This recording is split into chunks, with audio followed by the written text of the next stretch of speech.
Hey, what's going on, guys? Welcome back to the channel. My name is OJ, and today we're gonna go back to our roots. I feel like I've been slacking on the hate recently. I still call people gremlins or imbeciles or retards online, but I'm not saying it with the pure spitefulness that I used to say it with when I first started this channel. So today I want to create my pound for pound list of 15 fighters I despise on the current roster. I'm going to cover 15 fighters on the UFC roster and explain the reasoning behind my disdain for these individuals. Without wasting any more time, let's jump right into the video. Now, keep in mind for number 15 to 11, they're pretty interchangeable depending on how I feel at the moment. And also, number 15 to 11 are fighters I find more annoying rather than hate. With that being said, I have to talk about Renat Fakhretdinov.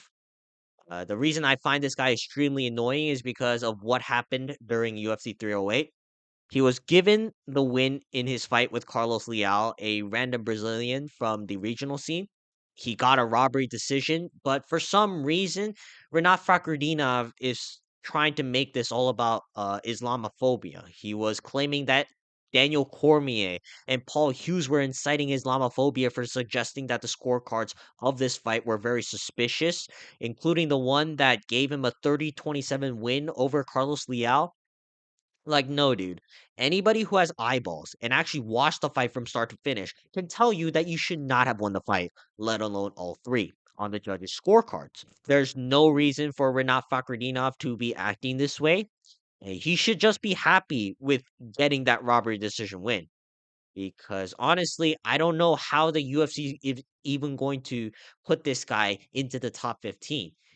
Half of his decisions are very questionable, and this one he clearly lost. I think at this point it's pretty clear to most fans that he's not that good, but for some reason, calling him out for not being that good is Islamophobia, according to Renat Fakhretdinov. Therefore, fuck this guy, and we're gonna move on. For number 14, I have Kevin Holland. I think more people are starting to agree with me since his appearance on the Jackson podcast, but I thought Holland was very annoying from the start. Was there a time when I thought he was cool? Yeah, back in 2020 when he actually tried in his fights regardless of the result.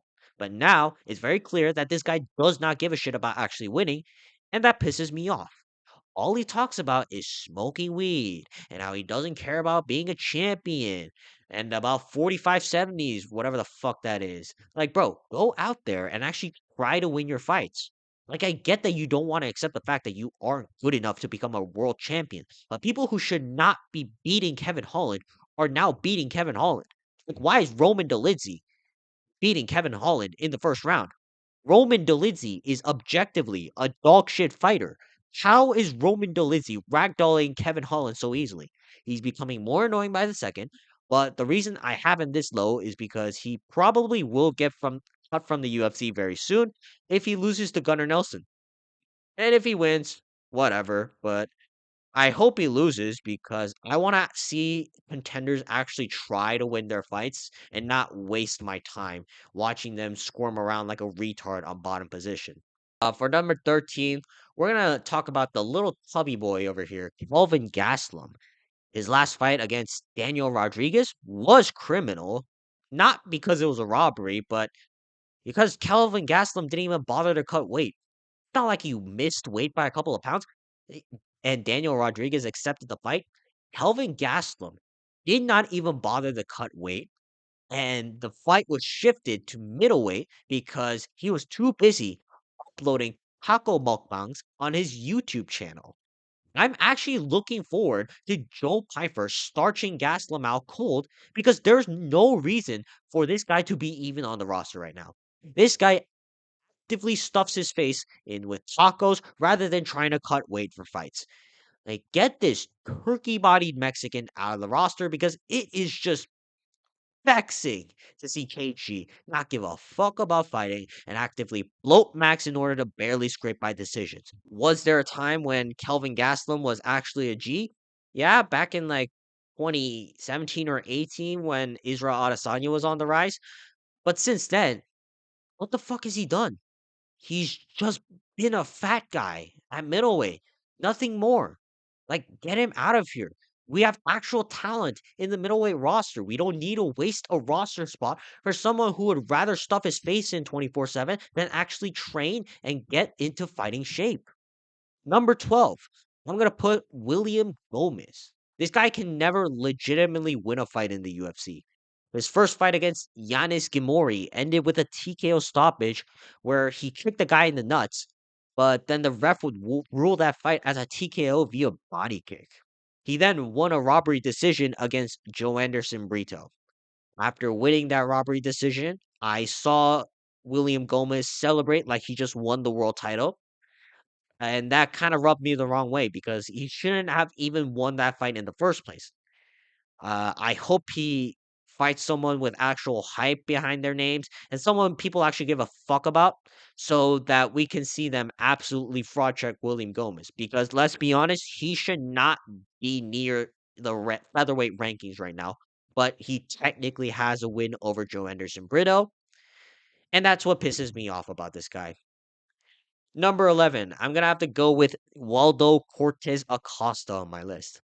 I think he's really shit at fighting. He went life or death with 44-year-old Andrei Arlovsky, and he was talking shit after barely scraping by 2 rounds. I don't have a problem with him talking shit to Andrei Arlovsky. My problem is that he's doing that while barely scraping by Andrei Arlovsky. Arlovsky should be in a senior retirement home at this point in his career. Send him there, Waldo Cortez Acosta. And if you're going to lose, you might as well try to bully the old man before getting caught with a random shot.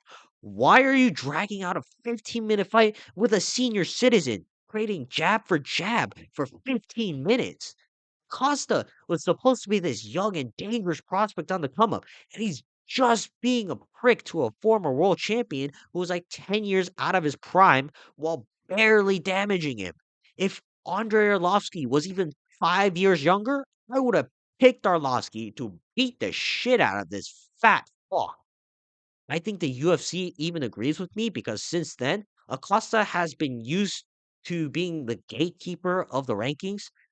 For an NPC heavyweight with no skill, this guy really seems to believe that he's the next coming of Francis Ngannou or something. Acosta is terrible, yet he behaves like a cunt. Like, who do you think you are? An actually good heavyweight? Good heavyweights actually finish Arlovsky in the first round or two. And it's a disgrace to the heavyweight division that this guy is currently in the rankings. Now, from rankings 10 to 6, this is where I actually start examining a lot of the fighters' tendencies outside of just behavior out of a robbery decision or being boring to watch or just being a prick. Bo Nickel is an industry plant, and you cannot convince me otherwise. I don't think I have ever met an actual Bo Nickel fan who consistently watches UFC fights. I get that Bo Nickel is one of the most decorated NCAA wrestlers ever, but as far as a UFC fighter, he is dog shit. His striking is awful to watch, and he has no top pressure at jiu-jitsu whatsoever. Also, he doesn't shoot takedowns as an NCAA wrestler. If you are taking Paul Craig to a decision in 2024, then I'm sorry, but you are pretty dog shit. Paul Craig is a walking target on the feet who only knows how to throw a left body kick. And as much as I like to root for Paul Craig, it's the truth because he doesn't have anything else outside of a left body kick and a triangle. If you're going to be in any kind of contender at middleweight, you have to be able to bully Paul Craig on the feet or completely wrestle him down like Brendan Allen. This guy actually believes he's an elite level wrestler on the feet and truly believes he's anything special in the middleweight division. Therein lies my problems with Bo Nickel, the only decent fighter he gets in the division. He was barely able to scrape by. Yet the UFC keep trying to hype this guy up like he's this looming threat over the middleweight division. And what's worse, this guy actually believes in the industry generated hype. The UFC promoting Bo Nickel as the answer to the Caucasus region wrestlers. He's not, because most elite Caucasus region guys have a very well-rounded skill set. I actually believe Ikram Aliskerov and Abus Magomedov can beat Bo Nickel, and that is purely based on what I've seen from these guys in the UFC octagon. This guy used to be higher on my list, but I think the UFC actually agrees with the fans who say this because I think he's actually fighting on the prelims of UFC 314, if I'm not mistaken. Up next, we have Ian Gary. Now, I personally do like Ian Gary's fighting style. I'm not going to say he's this highlight reel farmer, but he's very skilled. He's very smart. Is he boring at times? Yes, but it's technical and I can appreciate it for what it is. With that being said, Ian Gary, his wife, and his fans are some of the most insufferable people to listen to. His wife is a gold digging whore who teaches other women how to be a gold digging whore and wrote a book about being a gold digging whore. His fans glaze him to no end and talk about how he fraud checked Shavkat Rakhmonov, even though Rakhmonov clearly won the fight. Now, did Ian Gary do incredibly well in his fight with Shavkat Rakhmonov? Yes. But stop fucking glazing him just because he went by a close decision. There are like four prospects right now at welterweight with just as much potential to become the future champion like Ian Gary. Honestly, I thought about putting Gary maybe at number 15, but every time I just think about his annoying ass fan base that glizzy gobble him up after going to a decision with ranked fighters, or him outright losing fights, or the fact that his wife is a gold digging whore, it just makes my blood boil sometimes. Therefore, he's this high up on my pound for pound hate list. Now, this next guy, I'm actually kind of conflicted putting him up this high on my list. I used to really like this guy, but Colby Covington, simply put, is a disgrace to mixed martial arts. The amount of shit he talks in the lead up to his fights does not match with the way he fights, if he fights at all. His trash talk was some of the most entertaining shit to listen to back in like 2021. Then, in 2023, he fought Leon Edwards. Like, what the fuck was that? Dude was trashing Leon Edwards' dead dad. But the second they both get into the cage, Covington just does nothing. It's like he allowed Leon Edwards to beat his ass up. And recently, he's not even fighting actively. He just got his ass whooped by walking Buckley for 4 rounds straight. Like, man, like, I get that he gritted down, but holy fuck, that is so dog shit to watch. I don't understand how Covington even has fans in 2025. He's transitioned more into this shady right wing Twitch streamer who just streams himself gambling or talking to OnlyFans whores all day. And considering his lack of activity or what he's been up to over the last 3 years, I don't know why he's still on the roster. At least when he was trying to become a world champion, he would grit down on the mouthpiece and push forward the entire time. Like, I knew Covington was never good technique wise, but I thought he was a man who would bring it every fight. Now he's just a walking punching bag. He even ducked a fight with Ian Machado Gary.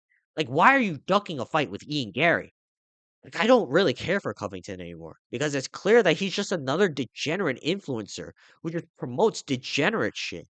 And even if he does fight, his performances do not justify the amount of shit he talks, what he does outside of fighting. And I want him out of the sport right now. Kamaru Usman, or Conor McGregor will call him a Maltese head. You want to know why the welterweight division it has a logjam right now? Partially because of Leon Edwards fighting once a year, but also because Usman doesn't fight. He last fought in October of 2023. Before then, half the fights he fought were near immediate rematches. He arguably lost to Covington the second time. He brought washed Jorge Masvidal instead of an actual contender on the rise for an immediate payday. The only legitimate contender he beat was Gilbert Burns. And for Leon Edwards, he cheated his ass off in the rematch and the trilogy, and he lost both. Like, I get it, he's good, but you kinda tying in with the fact that this guy developed back acne at the age of 35, or the fact that he keeps faking nut shots whenever a clean body kick lands. It's like, why do Kamaru Usman fans think he was the good guy during the Usman era? Like, there's a reason why people were getting sick of the Kamaru Usman title reign. Nowadays, he doesn't even fight. We haven't seen him in the octagon since he took on Hamza Chimaev. And now all of the upcoming welterweights who are in their prime and are on a hot streak have to wait for this narcissist to even feel like fighting. At least Leon Edwards is fighting JDM, who's dangerous and has a lot of hype surrounding him. And there are so many other guys like JDM who are looking for either a title elimination bout or a top five fight, like Joaquin Buckley, Sean Brady, Ian Gary, Michael Morales if he beats Gilbert Burns, Carlos Prates. Like there are so many fighters on the come up right now, yet none of them can get a top five fight or in talks for a title elimination bout because Usman is not fighting any of them right now. I think even the most stout Kamaru Usman fans can agree with me on this. This guy is a fucking piece of shit, especially now that he's become a full-time podcaster. He's becoming more of the angry boomer, talking shit to Bilal and other welterweights on the sidelines while showing no desire to fight any of them. Kind of sad because he's a relic of 2022 and he doesn't represent the current best fighters in the welterweight division right now. Like, name a fighter you would actually pick Kamaru Usman to beat that's on the come up right now. Maybe Carlos Prates, but other than that, like, who is he going to beat? Everyone is dangerous, and Kamaru Usman is actively refusing to fight them because he knows the danger they possess.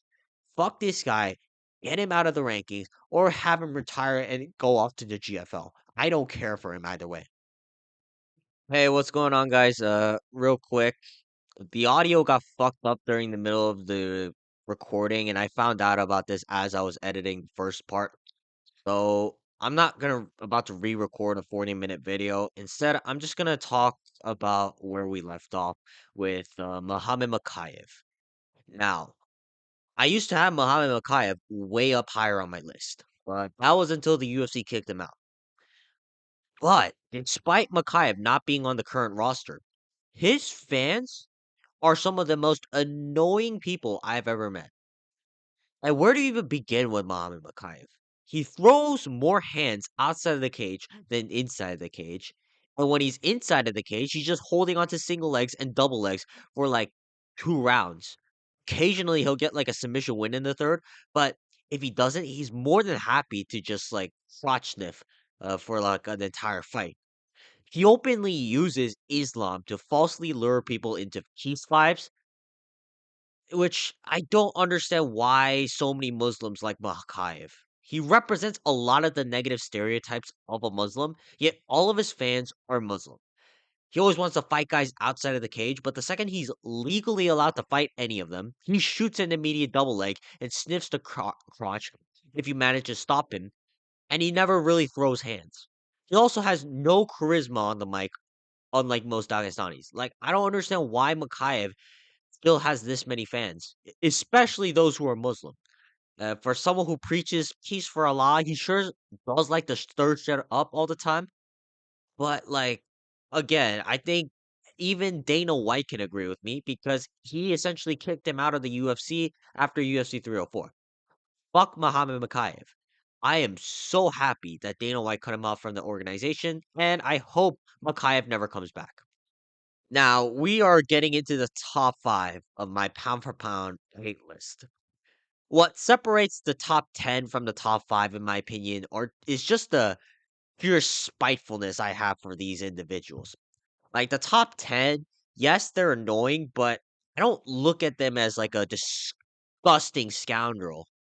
Like I look at everyone who fits under the top five as a freaky disgusting bastard who should never have been a part of the UFC franchise.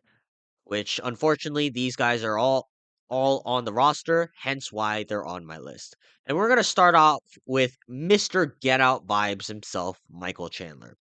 Now the only reason he's not in the top three is because he actually fights like a spastic retard, which is very fun to watch. But other than that, fuck this guy. He only adopts black children because he wants to prove some kind of social science hypothesis that black children can grow up to be just as successful as white children. That's some creepy ass shit. When you're only adopting black children, you're having your black children pray that they get a sibling who looks just like them, and you're adopting black children fresh out of the womb. He also blatantly cheats in his fights and then gaslights everyone into thinking he wasn't cheating right after his fights. He did that against Charles Oliveira and Dustin Poirier. Like, I don't understand why he still has this fake holier than thou Christian character up when he's first off a notorious cheat inside of the cage, and second off, again, he's just a creepy bastard. The only thing that's good about Chandler is that we get this one moment from him where, like, he's just playing up to the crowd. Throughout the whole fight, he's getting his ass whooped. Just watch him fight Charles Oliveira the second time, and just watch him fight Justin Gaethje. He's a fucking spastic retard who's only on the roster because he knows how to make it fun. Other than that, fuck this guy. Fuck Michael Chandler.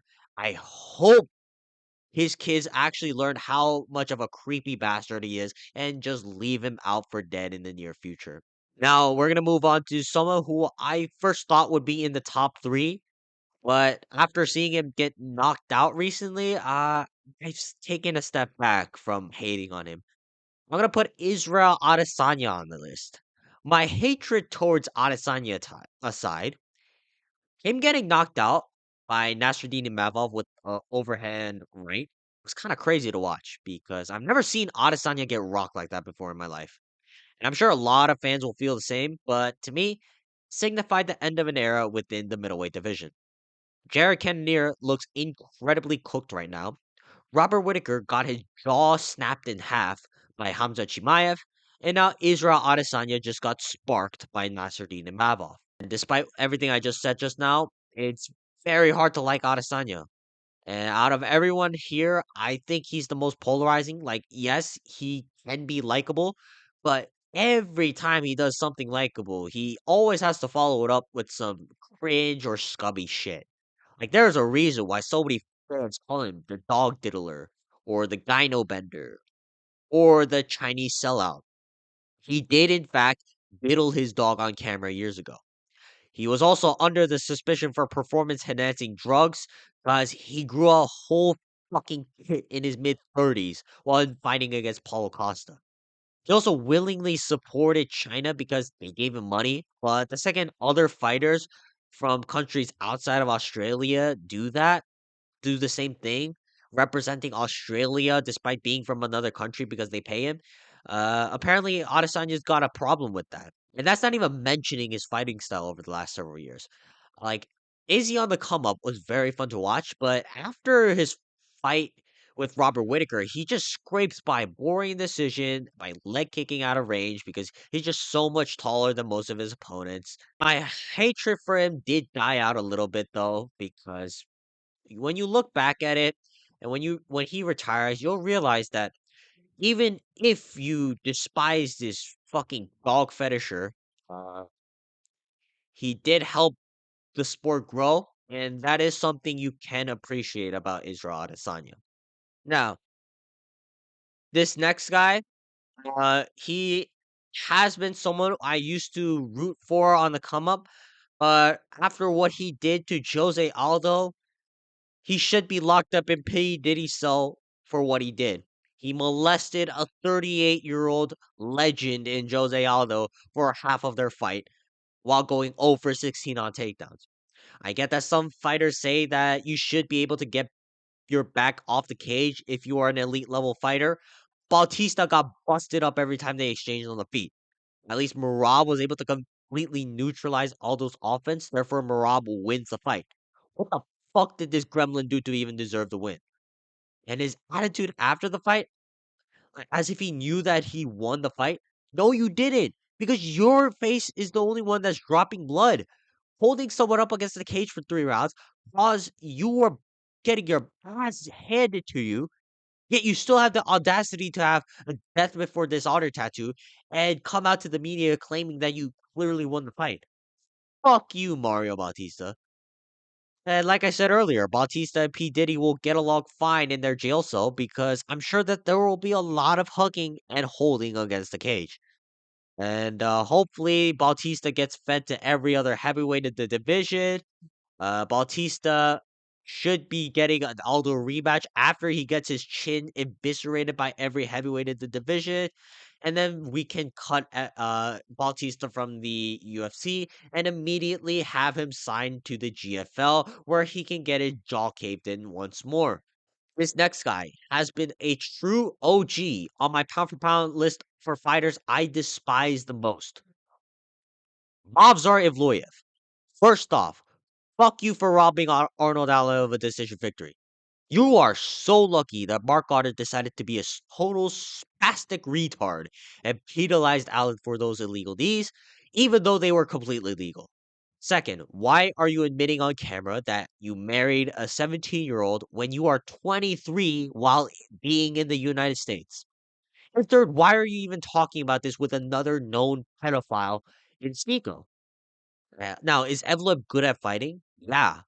I don't care if he's good at fighting because he literally can't get a finish, even if he's comfortably ahead on the scorecards. The only time Evloev is fun is if his opponents are the one making him work. If Evloev is in full control, he's more than comfortable to ride out a decision stalling the fight instead of try to submit or knock his opponent out. And I swear to God, Evloev fans genuinely believe that this guy's the next Habib Nurmagomedov.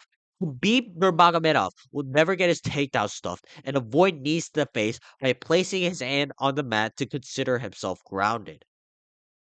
Like, I'm so glad the UFC changed this rule because I want to see this rat get his jaw caved in if he tries to avoid knees to the face by posting his arm again onto the canvas. Fuck him. Evloev is a pedophile who actually cannot damage his opponents in fights, and fuck his fans for thinking that everyone else is the problem that the general public do not find him entertaining whatsoever. Finally, we get to our number one on my pound for pound hate list. I don't think this is even up for a debate. It's John Jones.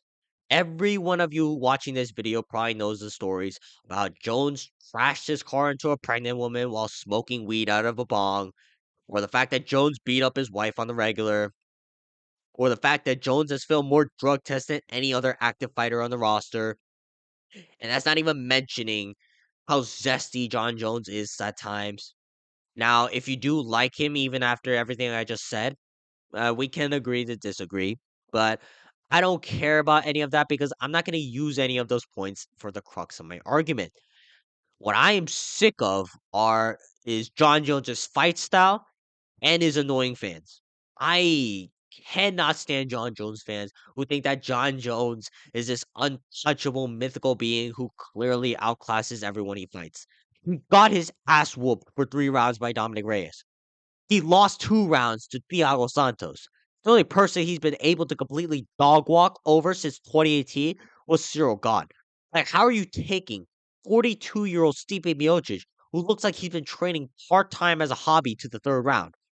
His fans actually believe that Tom Aspinall, it he will just destroy Tom Aspinall in the first round. Like, if you want to argue that John Jones is the GOAT, whatever. But as far as I'm concerned, John Jones is a dark relic of the past that should not even be brought up in the year of 2025. He doesn't have a relevant win other than Cyril Gahn over the last 5 fucking years. And yet people still believe that he easily destroys everyone on the heavyweight roster. And that's not even mentioning how John Jones fights. Because for the longest time, John Jones has been fighting people who are like on average like 6 inches shorter than him. And let me tell you something. When John Jones fights someone who's 6 inches shorter than him, as soon as the short guy tries to press up against Jones, Jones immediately tries to gouge their eyes out. Like, bro, you have a fucking 10-inch reach advantage on average against half these motherfuckers. Yet you can't keep distance from them? Like, how fucking dog shit do you have to be at boxing to do that? This guy has no shame in the way he fights, and it's quite disgusting because the second someone who's like as tall as him and who can grapple is trying to fight him, he just suddenly disappears, asking for a shitload of money. Just look at what happened when the UFC tried to book him against Francis Ngannou. Or look at what's happening right now when John Jones is supposed to fight Tom Aspinall, but rather than fighting Tom Aspinall, Jones is threatening to retire. Like, I don't get why so many guys like support John Jones because, quite frankly, career is kind of a sham. Half the years he spent defending his title was due to suspension or personal reasons as to why he left. Like, I get that he's been holding the belt for as long as you can remember, but as far as I'm concerned, half that time, like, he could have fought someone and, legitimately lost. Instead, we get to see John Jones fight once a year. We get to see John Jones, usually fight someone who he has a distinct advantage over, and we know John Jones will beat. But the second that John Jones is supposed to fight anyone who can actually compete with him, he just disappears all of a sudden. Like, fuck John Jones. I don't understand why so many people support him. But that's the sport of MMA, I guess, because John Jones is the pound for pound best fighter on the planet, according to Dana White. All right, despite your personal feelings regarding all these guys, you can't deny that what I said they actually did. I'm not making anything up, and therefore I feel some kind of negative feelings towards a lot of these guys. And I don't want any of them to succeed. I know that a lot of these guys are well established already and have already been successful throughout their lives, but it's just a travesty to see most of these guys succeed, like especially John Jones and Israel Adesanya. All right, but anyways, let me know in the comments down below who you guys hate on your pound for pound list. Do you agree with any of the guys placed on my pound for pound list? And if you wanted to change any of the fighters up here, who would you include and who would you exclude? Other than that, make sure to like and subscribe, and I will see you guys next time. Peace.